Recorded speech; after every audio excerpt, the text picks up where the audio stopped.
Welcome to our channel. Al-Quran.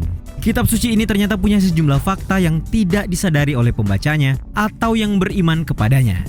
Ya, fakta itu ada yang sederhana-sederhana saja, cuma jarang diketahui karena ya mungkin kurang direfleksikan atau kurang dikaji. Tapi ada juga fakta yang luar biasa. Penasaran? Cek saja ulasan kami berikut ini. Tapi sebelum lanjut, kami ingatkan kembali untuk subscribe channel ini dan aktifkan lonceng notifikasi kamu untuk mendapatkan video edukatif dari Data Fakta.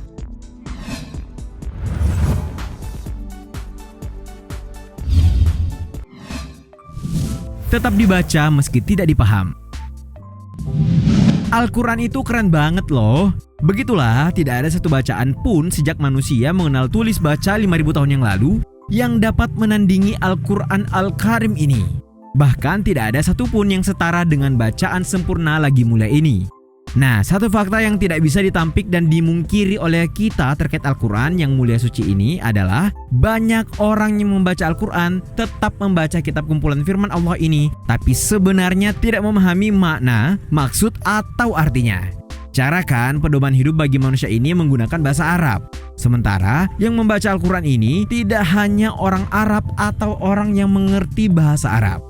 Kalau saat ini tercatat jumlah muslim di dunia adalah 1,8 miliar orang berdasarkan data tahun 2016, maka kita bisa meyakini paling tidak ada ratusan juta orang yang membaca Al-Quran meski mereka tidak mengerti artinya dan atau tidak dapat menulis dengan aksaranya. Kalau kamu mengerti bahasa Arab atau tidak?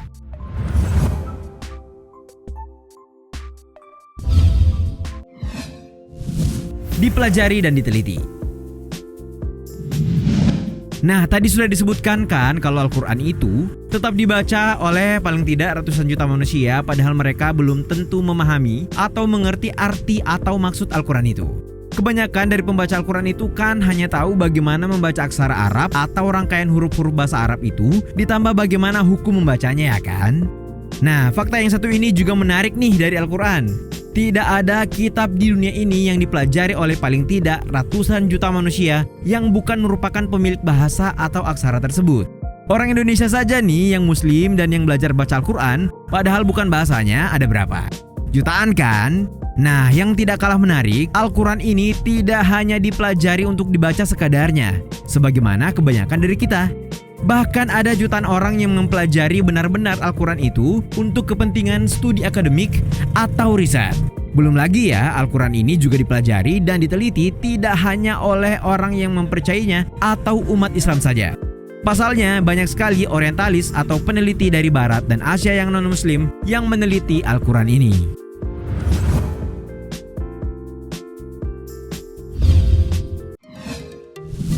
Keseimbangan kata. Fakta yang satu ini kayaknya tidak banyak yang tahu nih. Tapi ini fakta dan memang merupakan keistimewaan Al-Quran.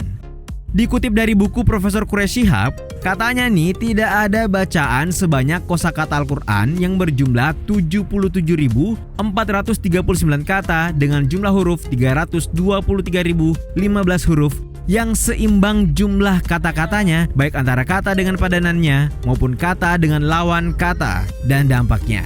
Simak baik-baik ya contoh-contohnya. Kata hayat terulang sebanyak antonimnya maut, yaitu masing-masing 145 kali. Kata akhirat terulang 115 kali sebanyak kata dunia. Malaikat terulang 88 kali sebanyak kata setan. Tumaniknah yang berarti ketenangan terulang 13 kali sebanyak kata dijk yang berarti kecemasan. Panas terulang 4 kali sebanyak kata dingin. Ada juga kata infak yang terulang sebanyak kata yang menunjuk dampaknya itu rida atau kepuasan, masing-masing 73 kali. Kikir sama dengan akibatnya yaitu penyesalan, masing-masing 12 kali. Zakat sama dengan berkat, yakni kewajiban melimpah, masing-masing 32 kali. Dan kata lain yang masih amat banyak keseimbangan lainnya, seperti kata yaum atau hari terulang sebanyak 365 kali, sejumlah hari-hari dalam setahun. Kata syahr atau bulan yang juga terulang 12 kali yang juga sejumlah dengan jumlah bulan dalam setahun. Masya Allah banget kan?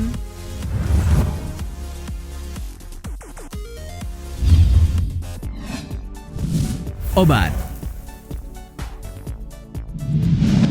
Nah, dalam Al-Quran, Allah Subhanahu wa Ta'ala berfirman, "Dan kami turunkan dari Al-Quran sesuatu yang menjadi syifa dan rahmat bagi orang-orang yang beriman, dan Al-Quran itu tidaklah menambah kepada orang-orang yang zalim selain kerugian." Firman Allah itu tertuang dalam Quran Surah Al-Isra ayat 82. Nah, kalian harus tahu kalau syifa ini merujuk ke obat atau penawar atau penyembuh penyakit. Dan Masya Allah banget nih, ternyata berdasarkan riset ilmiah yang dilakukan oleh Dr. Ahmed Al-Qadi di Klinik Besar Florida, Amerika Serikat, ayat suci Al-Quran itu memang memberikan perubahan fisiologis yang sangat besar dan bisa menangkal berbagai macam penyakit. Tidak cuma itu ya, berdasarkan riset dari Muhammad Salim dari Universitas Boston juga membuktikan kalau dengan suara bacaan Al-Quran, sel-sel yang rusak akan digetarkan kembali dan akan membuat keseimbangan sel itu kembali, terlebih bagi sel otak. Hasil risetnya menyebutkan dengan suara bacaan ayat Al-Quran, sel kanker dapat hancur dengan menggunakan frekuensi suara saja. Dan terbukti juga kalau virus dan kuman juga berhenti bergetar saat dibacakan ayat suci Al-Quran, dan di saat yang sama sel-sel sehat menjadi aktif.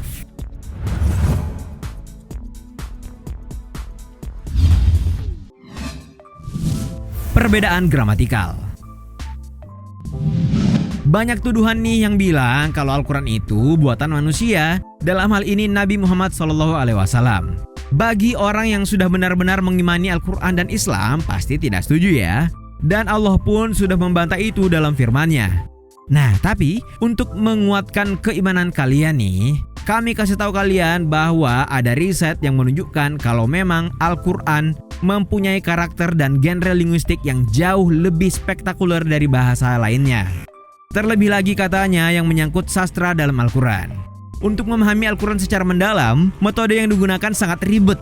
Hal yang paling simpel untuk melihat perbedaan antara bahasa Arab dan bahasa Al-Quran adalah hukum tajwid yang berlaku dalam pembacaan Al-Quran. Dalam Al-Quran, penggunaan gunnah atau dengung atau bunyi eng, samar yang berpusat pada hidung diatur hanya 2 harakat. Sementara pada bahasa Fusha tidak ada. Ini juga sekaligus menguatkan kalau memang bahasa Al-Quran itu ada bedanya dengan bahasa Arab klasik atau Fusha. Tidak hanya itu, hukum mat atau tanda panjang dalam Al-Quran memiliki aturan panjang baca 2 harakat, 2,5 harakat, 4 harakat, hingga 6 harakat. Sementara dalam Fusha atau bahasa Arab klasik hanya ada 2 harakat.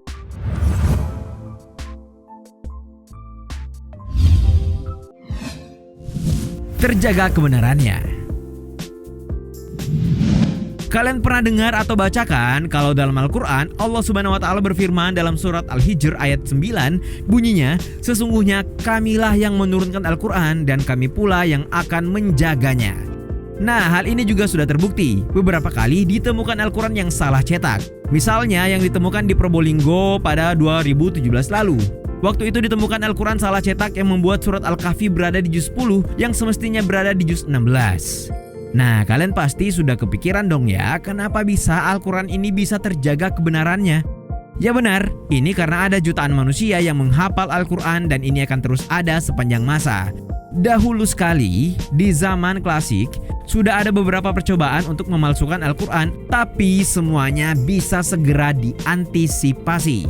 Nah, ini semua karena banyak manusia yang menghafalnya dan selalu ada di sepanjang zaman. Sebenarnya inilah yang merupakan salah satu cara Allah menjaga Al-Quran.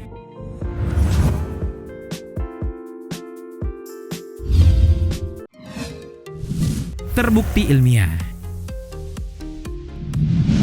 Kalian tahu kan kalau Al-Quran itu sudah lebih dahulu bicara sejumlah hal-hal yang saintis logis sebelum sains itu bicara tentang itu semua. Nah, kita kasih tahu 2 contoh saja ya. Misalnya dalam fisika, Al-Quran telah menyebut dorah dalam Quran surat Saba ayat 3. Dorah ini adalah suatu partikel yang lebih kecil dari atom. Ilmu pengetahuan modern pun telah menemukan bahwa ada materi yang lebih kecil dari atom. Terus dalam geologi, Al-Quran sudah menyebut gunung-gunung sebagai pasak dalam Quran surah An-Naba ayat 6-7. Nah, dari sini selanjutnya buku Science Earth yang menjadi rujukan ilmu geologi telah menggambarkan gunung itu berbentuk pasak. Nah, itulah tadi sejumlah fakta kemuliaan Al-Quran Al-Karim. Bagaimana menurut kalian?